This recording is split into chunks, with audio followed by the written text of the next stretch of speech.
Hello, everyone.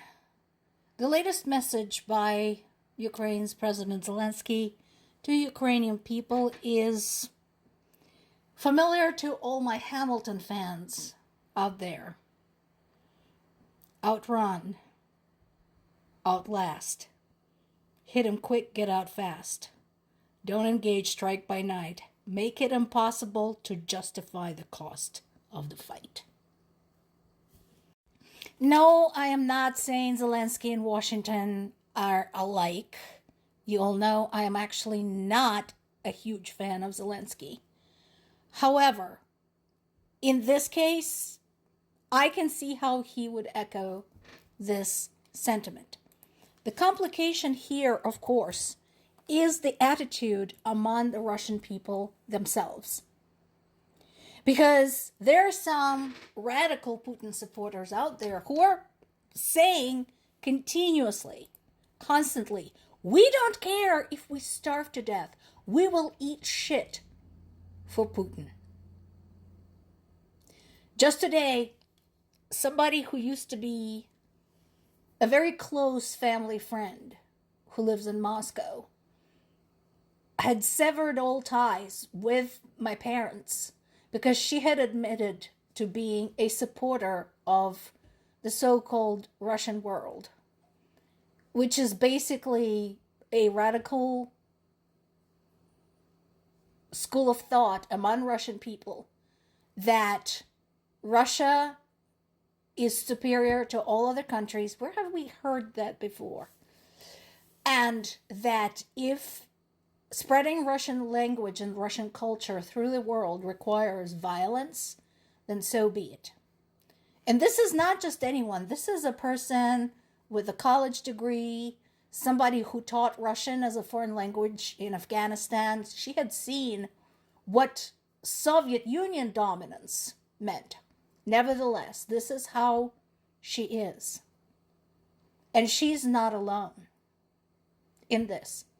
So, making this untenable for Russia is going to be challenging because of that very attitude.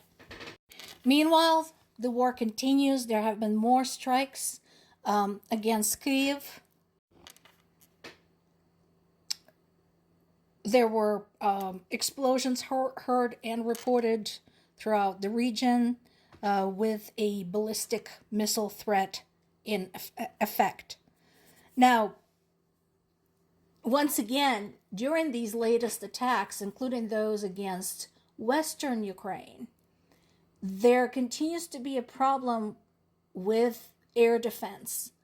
There's nothing wrong with the air defense systems themselves, but the problem is that the attacks are so massive that ammo for those systems is in very short supply.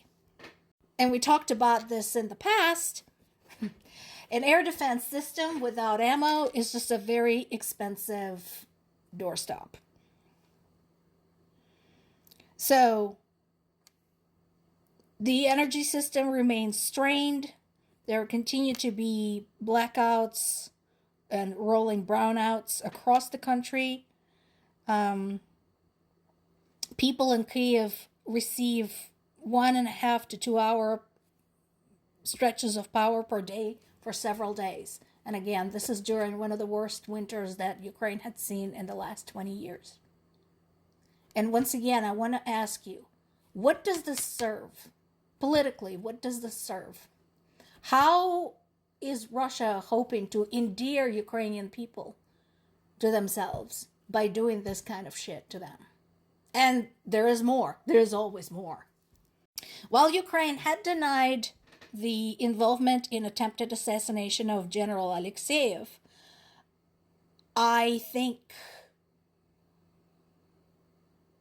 Russia is going to blame it on Ukraine anyhow, because that's just what they do. And so I want to know, but I hope the true culprits never reveal themselves. I mean, I want to know out of curiosity and to know, whom to thank. But I hope that they stay mum? Because I want these people afraid. I want these high ranking military leaders to feel like they're not safe anywhere. This is their punishment. These are the people who plan and execute attacks against Ukrainian civilians. I want them to find no rest. Something else. Ukraine is not delaying its efforts to become a new military technology expert. So they're to open 10 weapons export centers in Europe just in this year. Now, this includes both Baltic and Northern European countries, and this is advantageous to Europe because guess what? Ukraine's already done all of the research and all of the testing. This is just manufacturing. And in that case, if the manufacturing is moved to Europe, the question becomes, what happens if Russia tries to target those facilities? Because in that case, they will be shooting at EU/NATO territory. Plus, it's also a signal to the United States, in a way. Because it's a signal to say, hey, you know what? You proved to be such a shitty ally. Look what you're missing. We're bringing all that research, all that energy, all that innovation to Europe, and you are getting fuck all. You might want to rethink your policy. What are you getting out of Russia? And here's what you can get out of us. Just saying. The last but not the least, a reminder of who suffers. Well and truly, the latest Russian attacks killed 4, injured 30, including a child. Once again, who does that? Who picks their enemies among children? So, the drones were fired from the border regions, just like I told you in the past. Kursk, Orel, Bryansk, Primorsko-Akhtarsk, Shatalova. Yeah. Those border regions continue to be basically a series of gigantic military bases. The air defenses and electronic warfare systems intercepted 69 out of 101 drones. The other 32 drones struck 13 locations. And then, of course, there was debris from the downed drones. And again, is it terrible that homes and businesses are getting struck? Sure, absolutely. It is terrible. But those can be rebuilt. People, on the other hand, cannot be recovered.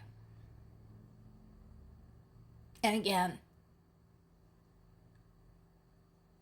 how is Russia hoping to convince anyone they are serious about peace if they continue murdering Ukrainian civilians in cold blood? More to come.